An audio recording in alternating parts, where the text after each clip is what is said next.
Hi viewers, welcome to our channel. ప్రస్తుతం మనతో పాటు బాలాజీ గారు సీనియర్ జర్నలిస్ట్ ఉన్నారు. వారితో ఒకసారి మాట్లాడదాం. సార్ నమస్కారం. సార్ ప్రపంచవ్యాప్తంగా కూడా కరోనా కేసులు రైజ్ అవ్వడం చూస్తున్నాం సార్. ఇది కాస్త ఆందోళనకు గురవుతున్నారు మొత్తం ప్రపంచవ్యాప్తంగా కూడా. అయితే ఇప్పుడు దీని పట్ల WHO స్పందించింది. మొత్తం కూడా ఇండియాతో సహా అన్ని దేశాలు కూడా హెచ్చరికలు అయితే జారీ చేసింది. మరి WHO వార్నింగ్ ఏ విధంగా చూడొచ్చు అంటారు? ఇంతకేం వార్నింగ్ చేసింది? ఇప్పుడు దానివల్ల మనం భయపడాల్సిన అవసరం ఉందంటారా? WHO ఒక వార్నింగ్ అయితే ఇండియాకి ఇచ్చింది. ఇండియానికే కాకుండా లో ఇన్కమ్ ఉన్న కంట్రీస్కి అన్నిటికి కూడా వార్నింగ్ ఇచ్చింది కొత్తగా. అదేంటంటే, మీ దేశంలో మీరు కరోనాకి వ్యతిరేకంగా పనిచేయడానికి హెల్త్ సిస్టమ్స్ మీద సరిగా స్పెండ్ చేయట్లేదు, హెల్త్ సిస్టమ్స్ పకడ్బందీగా లేవు, పబ్లిక్ హెల్త్ కేర్ అనేది వీక్గా ఉంది, దీని మీద మీరు దృష్టి పెట్టండి, అప్రమత్తంగా ఉండండి అని హెచ్చరించింది.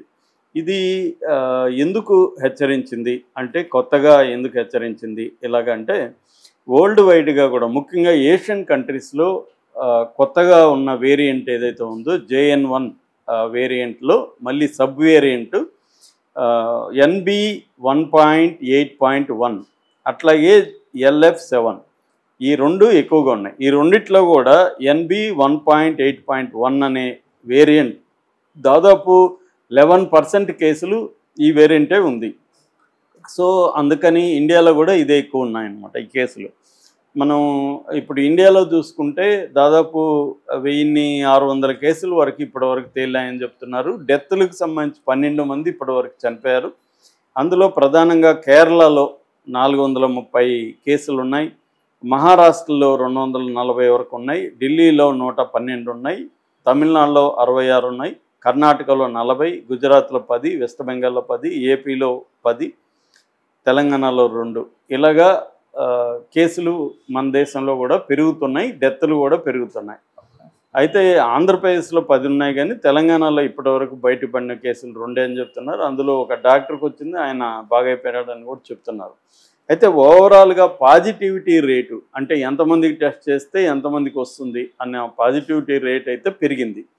ఇంతకుముందు 6-7 పాజిటివ్ రేట్ ఉండింది, ఇవాళ 11%కి వచ్చింది వరల్డ్ వైడ్గా మొత్తంగా. సో ఇండియాలో కూడా అది పెరిగింది. కొన్ని దేశాల్లో అయితే పాజిటివిటీ రేటు ఇంకా ఎక్కువ ఉంది, 16% అట్లా ఉంది. సింగపూర్ ఫర్ ఎగ్జాంపుల్ 16%, చైనా కూడా బాగా పెరిగింది, చైనా కూడా 16% రేట్ ఉంది. తర్వాత థాయిలాండ్లో నెంబర్ ఆఫ్ కేసులు అయితే 71,000 ఉన్నట్టుగా WHO అనౌన్స్ చేసింది. అట్లాగే సింగపూర్లో కూడా 16,000 కేసులు పైన ఉన్నాయి, హాంకాంగ్లో 6,000 కేసులు ఉన్నాయి. ఇలాగా ఏషియా కంట్రీస్లో పెరుగుతున్నాయి, ఇండియాలో కూడా ఇది పెరుగుతుంది. సో అందుకని ఇప్పుడు WHO మళ్ళొకసారి మొత్తం పరిశీలించింది. ఓవరాల్గా కరోనా తర్వాత లైఫ్ ఎక్స్పెక్టెన్సీ అంటే ఒక మనిషి యావరేజ్లో ఎంతకాలం బతుకుతాడు. మనకి స్వాతంత్రం నాటికి 40-42 ఏళ్ళు బతికితే ఎక్కువ అనమాట. ఇవాళ దాదాపు 70 వరకు మనకి లైఫ్ ఎక్స్పెక్టెన్సీ అనేది పెరిగింది. ఆఫ్రికన్ కంట్రీస్ కొన్ని కంట్రీస్లో ఇప్పటికి కూడా 50 కంటే తక్కువే ఉంది. అట్లాగే జపాను, బ్రెజిలు, అమెరికా ఇలాంటి దేశాల్లో 80 దాటిందనమాట. సో అలాగా ఓవరాల్గా తీసుకుంటే ఇది 1.8 ఇయర్స్ డ్రాప్ అయింది. అంటే ఈ లైఫ్ ఎక్స్పెక్టెన్సీ అనేది కోవిడ్ తర్వాత 1.8 ఇయర్స్ అంటే 80 ఉంటే అది 78.2కి వెళ్ళిపోయింది, పడిపోయింది. అలాగా పడిపోయింది అంటే హెల్త్ కేర్కి సంబంధించి ఇటువంటి పాండమిక్స్ని డీల్ చేసే ఒక బలమైన హెల్త్ కేర్ సిస్టమ్స్ చాలా దేశాల్లో బలహీనంగా ఉన్నాయనేది WHO చెబుతుంది. ఇప్పుడు ఈ కొత్త వేరియంట్ని ఎదుర్కొనే విధంగా మీ ఇండియన్ సిస్టమ్ లేదు అని ఇండియాకి కూడా అది హెచ్చరించింది. ఎందుకంటే పబ్లిక్ హెల్త్ మీద స్పెండ్ చేస్తున్న డబ్బుల్ని తగ్గించేస్తూ ఉన్నారు. అందువల్ల ఏముందంటే ప్రాపర్గా ఈ హెల్త్ కేర్కి సంబంధించి ప్రోటోకాల్స్ ఏవైతే పాటించాలో, అంటే మంచి హాస్పిటళ్ళు, బెడ్స్, ఆక్సిజను, తర్వాత పీపీ కిట్స్, మెడిసిన్, ఇలాగా అంటే తర్వాత సపరేట్గా వాళ్ళకి క్వారంటైన్ ఉండడానికి రూములు ఇవన్నీ లేవు. మనకి సెకండ్ వేవ్లో 2021 ఏప్రిల్ మేలో చూస్తే విపరీతంగా చనిపోయారు. అది నిన్న కూడా ఒక ఆడియో లీక్ అయింది. ఆ ఆడియోలో ఏముంది, ఆ పేషెంట్ని చంపేయమని పెద్ద డాక్టర్ చిన్న డాక్టర్కి చెప్తున్నాడు. సీనియర్ డాక్టరు జూనియర్ డాక్టర్కి ఏం చెప్తున్నా అంటే, ఇక్కడ ఆక్సిజన్ బెడ్లు లేవు సార్, ఆక్సిజన్ లేదు సార్ అంటుంటే, అయితే పలాని డయానా ఉమెన్ని చంపేసాయి అని చెప్తున్నాడు. ఇతను ఆక్సిజన్ అయితే తగ్గిస్తున్నాను సార్ మెల్లమెల్లగానే ఇతను చెప్తున్నాడు. పైగా అతను ఏమంటున్నాడు ఫోన్లో, ఆల్రెడీ నీకు ఇది అలవాటే కదా అని కూడా అంటున్నాడు. అంటే క్లియర్గా ఏంటంటే హాస్పిటల్స్ మీద కూడా ప్రెజర్ పెరిగింది. ఎవరైతే బలము, డబ్బులు, ఇన్ఫ్లుయెన్స్ ఉంటుందో వాళ్ళకి ప్రొవైడ్ చేసి పేదల్ని చంపేయడమో లేకపోతే మెల్లగా ఆక్సిజన్లు తీసేయడము, బెడ్ నుంచి బయటికి పంపించేయడమో చేశారు. అసలు మన మనిషిని హాస్పిటల్లోకి పంపించినాక మనం వెళ్ళి చూసే పరిస్థితి లేదు.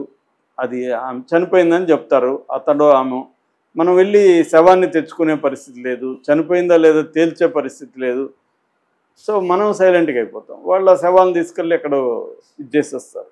సో ఇలాంటి ఒక సిచ్యువేషన్ అనేది జరిగింది కాబట్టి హాస్పిటల్లో ఎలాంటి అక్రమాలు జరిగాయో కూడా బయటకు వచ్చే పరిస్థితి కూడా లేదనమాట అప్పట్లో.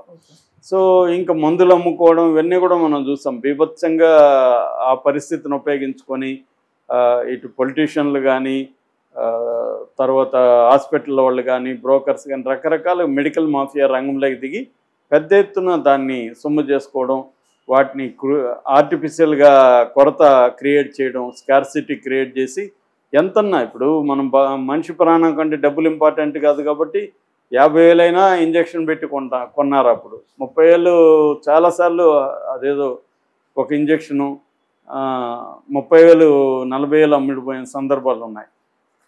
చివరికి అది పనిచేయదని తేలింది. సో ఇలాగా ఒక భయభ్రాంతంలో ఉన్న జనాన్ని ఉపయోగించుకొని క్యాష్ చేసుకోవడానికి రంగంలో దిగారు. సో దానివల్ల ఇప్పుడు మళ్ళీ అలాంటి పరిస్థితి రాకూడదంటే ప్రభుత్వ హాస్పిటల్స్, ప్రభుత్వ హెల్త్ కేర్ సిస్టమ్స్ స్ట్రాంగ్గా ఉండాలి.